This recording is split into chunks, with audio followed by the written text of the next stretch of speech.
안녕하세요. 시와 책, 그리고 따뜻한 감성이 있는 이나우입니다. 한 주간 잘 보내셨나요? 오늘은 처음으로 그토록 기다렸던 시집 낭독을 하게 되었습니다. 2000년 이후 여성 시인으로 처음 노벨문학상을 수상했던 기념비적인 시인 루이즈 글릭의 시집 중 내려오는 모습, 아킬레우스의 승리, 아라라트 산, 세 권을 종합 선물 세트처럼 선물해 드리도록 하겠습니다. 작가인 루이즈 글릭은 1943년 뉴욕에서 태어나 10대 때 이미 직접 지은 글을 잡지와 출판사에 투고하기도 할 정도로 문학의 조예가 깊었는데요. 그러나 청소년기에 극심한 섭식장애와 신경성 식욕부진증으로 인해 7년간 상담 치료를 받기도 했습니다. 후에 글릭은 인터뷰에서 이 시기를 내 인생의 가장 위대한 경험 중 하나라고 회상했다고도 하는데요.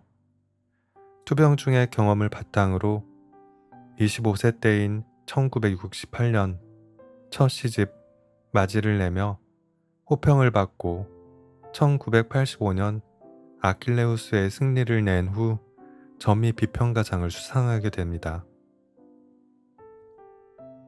저는 특히 각 시집마다 깊은 분석과 작품을 잘 이해할 수 있도록 돕는 옹기니의 말이 부록처럼 함께 있어서 시를 읽고 난 후 부록을 읽고서 다시 한번 읽게 되면 또 다른 느낌을 받을 수 있어서 좋았습니다. 2023년 10월 시의 모든 영예를 두고 세상을 떠난 시인을 그리며 낭독을 시작하겠습니다.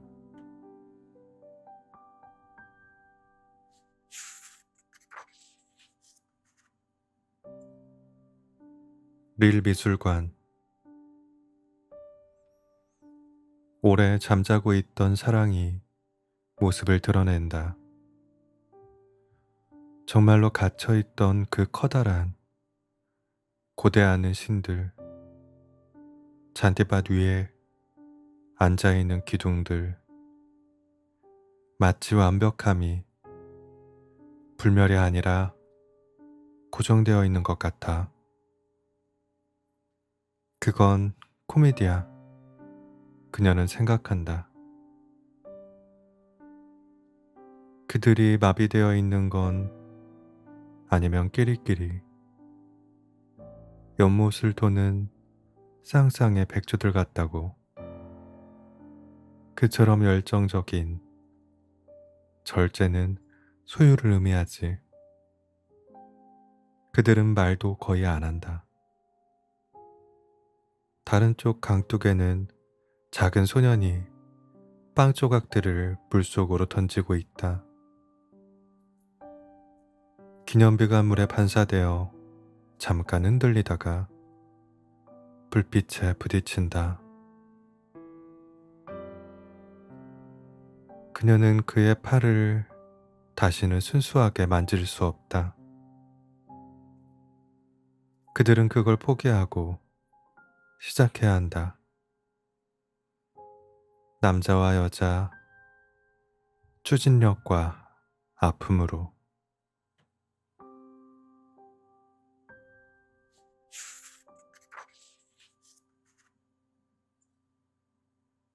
내려오는 모습. 하나, 방랑자. 해질 무렵 나는 거리로 나갔다. 태양은 차가운 깃털 드리워진 낯빛 하늘에 낮게 걸려 있었다. 이 공허에 대해 당신에게 편지를 쓸 수 있다면.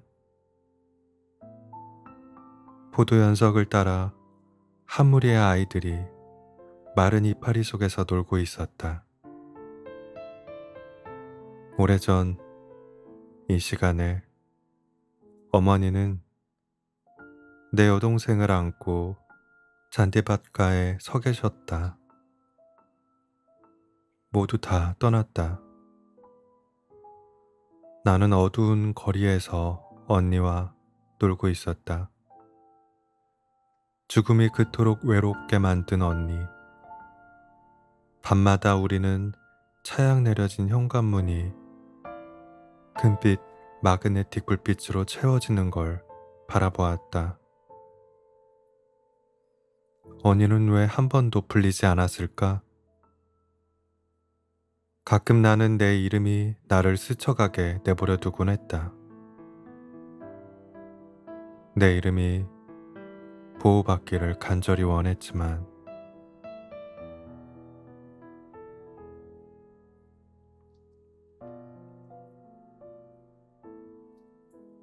둘, 아픈 아이.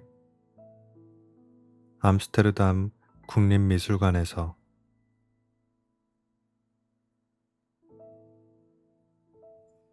작은 아이는 아프다 막 깨어났다.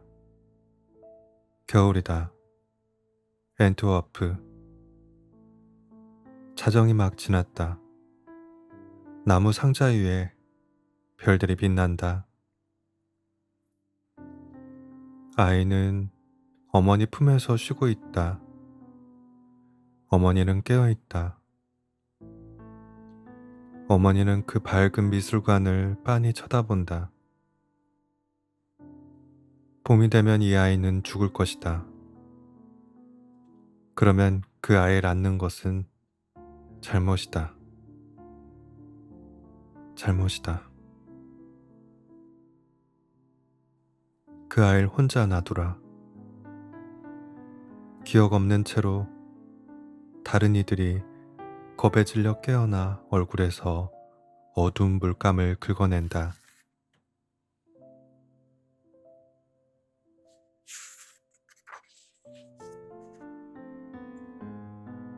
셋. 내 언니를 위하여. 멀리서 내 언니가 아기 침대에서 움직이고 있다. 죽은 자들은 저렇다. 늘 맨 마지막에 조용해진다. 왜냐하면 땅속에 아무리 오래 누워 있어도 죽은 자들은 말하는 법을 배우지 못하고 나무 빗장들 계속 누르며 어정쩡하게 있기 때문이다. 너무 작아서 나뭇잎들이 죽은 자들을 누르고 있다.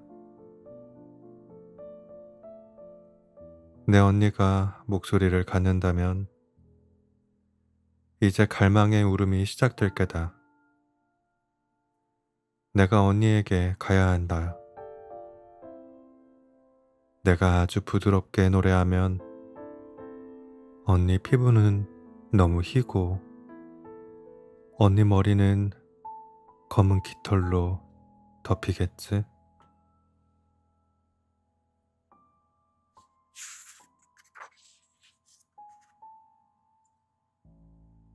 거울. 거울 속 당신을 바라보며 나는 궁금해. 너무 아름답다는 게 어떤 건지, 또 당신은 왜 사랑을 하지 않고 당신 자신을 자르는지, 눈먼 사람처럼 면도를 하는지, 당신은 내가 바라보도록 놔두는 것 같아. 그래서 더욱 격렬하게 등을 획 돌리네. 아무 망설임 없이 경멸하듯이. 실은 어떻게 문지르는지 내게 보여줘야 하니 마침내 나는 당신을 똑바로 바라보네. 피 흘리는 한 남자로. 내가 열망하는 어떤 상이 아니라.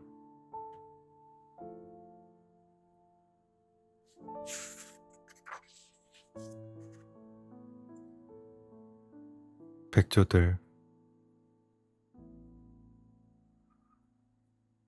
당신들 둘은 조용히 바다를 내다보고 있다. 지금이 아니라 몇 년 전이었다. 결혼하기 전 바다 위 하늘은 초저녁에 신기한 옅은 복숭아빛으로 바뀌었고 바다는 점점이 보트를 품고서 뒤로 물러났다. 당신의 몸도 그와 비슷했다. 하지만 그녀는 당신에게 얼굴을 들었다. 둔충한 파도에 맞서 열정으로 단순해져서 그래서 당신은 손을 들었고 뒤에서 꿈의 테두리 너머로 백조들은 물때가 낀 물에 살러왔다. 바다는 수영장처럼 포근했다. 그 가장자리에서 당신은 그녀를 마주하여 말했다.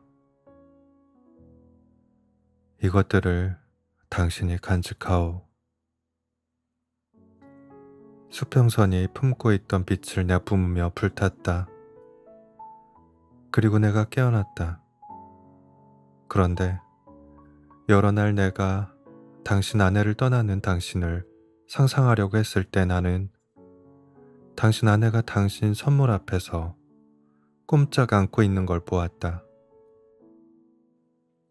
백조들은 늘 태평양의 딱딱한 푸른 바다를 가로질러서 순하게 미끄러지듯이 나아가다가 단 한 번의 파도에 날아오른다. 집어삼키는 새하얀 파도에.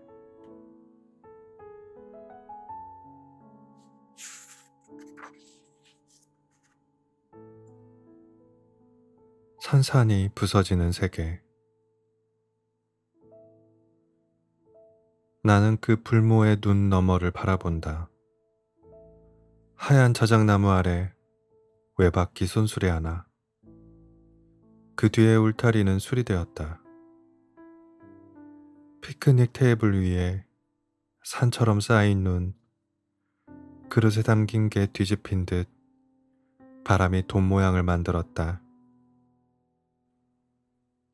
바람은 건설하려는 충동이 있다. 내 손가락 아래 네모난 흰색 자판들에 각각 문자가 하나씩 적혀 있다. 나는 믿었다. 마음이 산산이 부서져서 그걸 꼼꼼히 살펴볼 수 있었다고. 나무들, 그릇에 담긴 푸른 자두, 나무 조각이 잇댄 테이블을 가로질러 아내의 손을 잡는, 그리고 그 몸짓에 마치 유언이라도 담긴 듯 조용히 손을 덮어주는 남자를. 나는 그들이 분리되는 걸 보았다.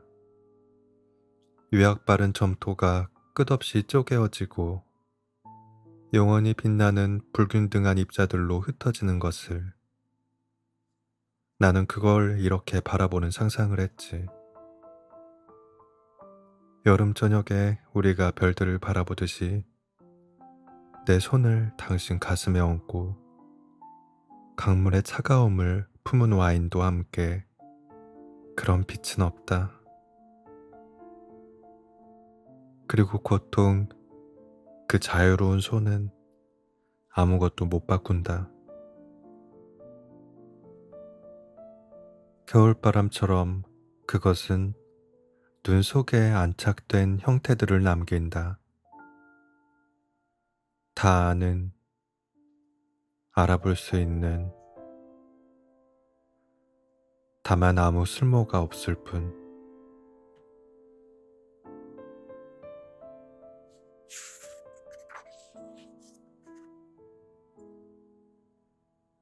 변신. 하나, 밤.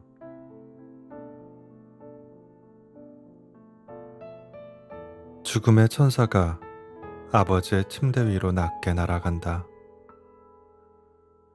어머니만이 그걸 본다.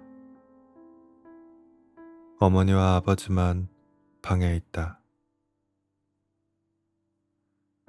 어머니는 아버지한테 몸을 굽혀 아버지 손을, 아버지 이마를 만진다. 어머니는 엄마 노릇에 너무 익숙해서 이제 아버지의 몸을 아이들에게 하듯이 살살 쓰다듬는다. 처음엔 부드럽게, 그러다 고통에 무감해진다. 달라진 것은 하나도 없다. 심지어 폐에 있는 반점도 늘 거기 있었다.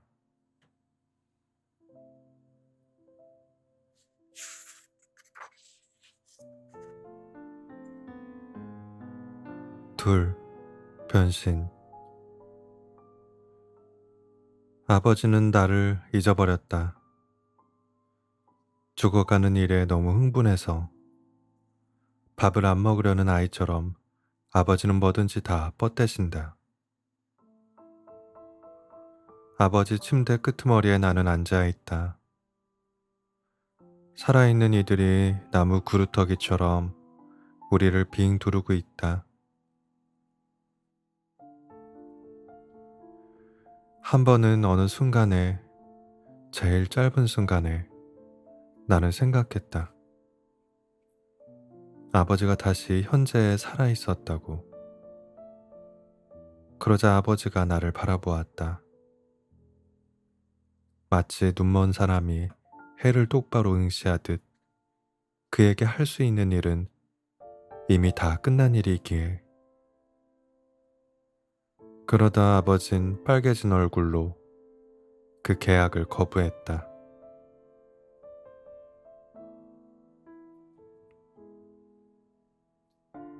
셋, 내 아버지를 위해. 나는 당신 없이 살 거예요. 엄마 없이 사는 법을 언젠가 배웠으니 제가 그걸 기억 못한다고 생각하죠? 평생 안간힘으로 그걸 기억하려 했죠. 이제 그처럼 지독한 고독 후에 죽음이 더는 두렵지 않아요. 당신 죽음도요. 내 죽음도요. 또 그 마지막 시간, 그 낱말들은 내게 아무런 힘이 없어요. 나는 알죠. 강렬한 사랑은 늘 애도로 이어진다는 걸. 이번만은 당신 몸이 나를 놀라게 하지 않네요. 이따금 나는 당신 얼굴을 내 손으로 가볍게 먼지 닦는 천처럼 어루만집니다. 이제 무엇이 나를 놀라게 할 수 있을까요? 뭐라 설명하기 힘든 어떤 차가움도 느껴지지 않아요. 당신 뺨에 닿은 내 손은 따뜻하고 부드러움으로 가득하니까요.